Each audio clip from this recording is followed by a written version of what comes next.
How is it going today, my friend? You know how it is, just living the dream. How many times have we heard people respond to us with that phrase? How many times have we used that phrase ourselves? I wonder if anyone has put some thought behind what happens when we make statements like this. If we only truly know that we are a product of our continuous thoughts and the words we speak, I wonder if everyone truly thinks that what they do every day is really what they dream about. If we are truly living our dream, then making this statement would make perfect sense. I would venture to guess that about 99% of the population are simply surviving and not necessarily thriving, and certainly are truly far beyond what they would consider their dream. Let's take a moment and break this down. I coach a large number of clients, and there is one question I routinely ask my new clients. If I could hand you an unlimited debit card from God, the universe, or whatever higher power you believe in, and you could now do anything you wanted in life, without limits, or the possibility of failure, what would you find yourself doing? Only a small percentage of these clients actually know what their dream is, or have even entertained what they really want to do or be in their lives.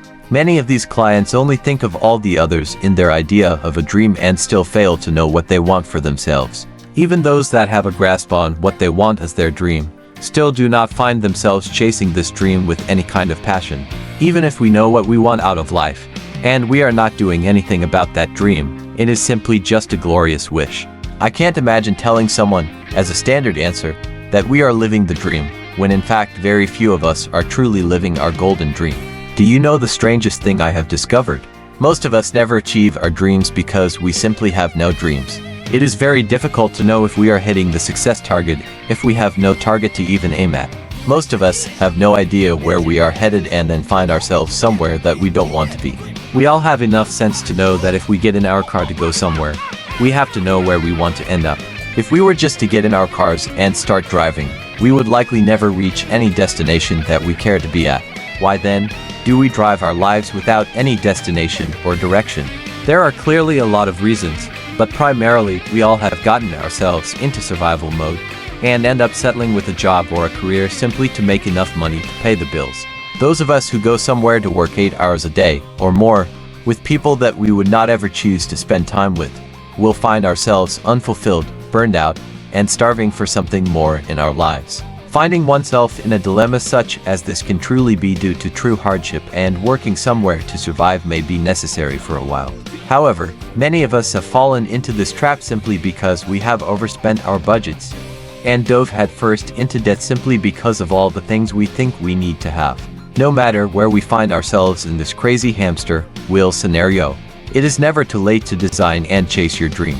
Remember at the beginning of this article that I made reference to our consistent thoughts and words. Well, there are many things listening to our thoughts and words and are only manifesting what we consistently think and speak.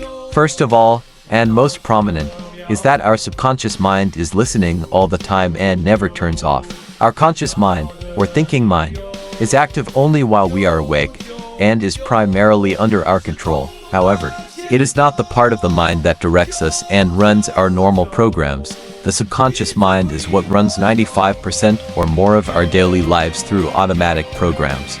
The subconscious is also the part of the mind that does not question what you imagine or say, stores the experiences as real, whether you are making them up or it is our actual reality. The subconscious mind is like the army private that does not question what the conscious mind, or the army general, directs it to work on and manifest. It does take consistency to reprogram or make changes at the subconscious level, but it is completely possible with concerted effort. But we are also a product of our consistent thoughts and words, and when we continually mutter the phrase, "just living the dream," are we not convincing the deeper parts of ourselves that we are actually living our dream? We all know that most of the jobs we go to do daily are not what we would choose to participate in as our dream. To be honest, most of us are not even aware that we are unhappy and simply continue to chase a false sense of a dream, climbing the ladder of success in someone else's company, for example. Are you living your dream? Are you living your passion? Do you wake up every morning ready to participate in your daily activities? Are you thriving or simply surviving? What would you do if you knew you couldn't fail? What are you waiting for? I dare you to determine what you really want your life to look like. I dare you to chase a dream. I dare you to find what drives your passion. I dare you to start working towards that dream or goal. I dare you to be different from everyone else. In order to change something in your life must change, otherwise, every day will be just like every day. No one ever changed the world by doing the same thing as every other person is doing. We must get out of the illusion that we are living our dream and chase what really matters to us. Remember that our job is to determine the dream and our why. The how is none of our business, because no business can be done until we know what the dream is. We must know where we are going, why we are going, and how we will feel when we are finally living our passion. I dare you to get started with your real life.